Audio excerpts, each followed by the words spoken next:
बाजारात हिरव्यागार पानांवर जांभळी, किरमिजी किंवा लाल काळ्या रंगाची अशी अंजिरं दिसली की ती घेण्याचा मोह प्रत्येकाला होतो. मऊ, मुलायम, नरम आणि अत्यंत स्वादिष्ट. कापायला नको, नुसती धुवा आणि खा. अति प्राचीन फळ.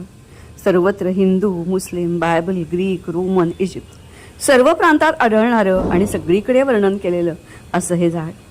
गंमत म्हणजे याला फुलं कधी येत नाहीत, तर येतात ती चक्क दांड्याला लागणारी फळं.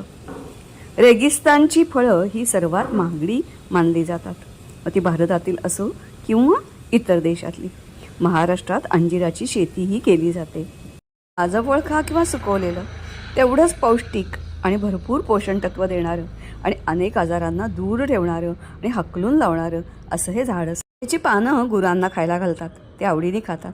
त्याप्रमाणे असंख्य पक्षी आणि खास प्रकारच्या माशा याच्याभोवती रुंजी घालत असतात. त्यामुळे फळं जेव्हा पिकतात तेव्हा फळांचा मंदगंध आणि ह्या सगळ्यांचा गुंजारो आपल्याला ऐकू येतो. याला अनेक शाखा असतात, त्यामुळे भरपूर फांद्या थंडावा देतात आणि जमिनीत पाणीही धरून ठेवतात. याच्यावरचे पक्षू, कीटक हे सगळे परागीभवनाला मदत करतात आणि सारा परिसर हिरवागार आणि फळांनी लगडलेला करण्यास मदत करतात. पानांचा खास उपयोग, याची मोठी मोठी पानं, त्याच्यात पदार्थ बांधून वाफवला जातो किंवा भाजला जातो. मात्र पानं कधी कच्ची खाल्ली जात नाहीत.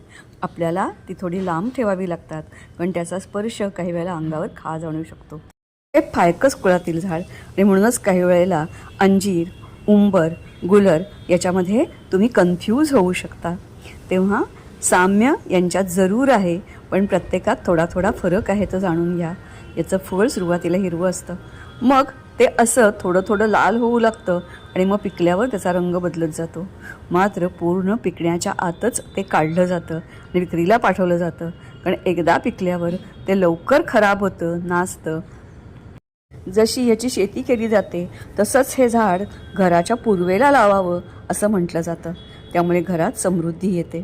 सुकलेलं फळ म्हणजे भारतीय सुक्यामेव्यातला एक अपरिहार्य घटक असं मानलं जातं. काही याची फळं अशी लांब असतात तर काही गोल असतात.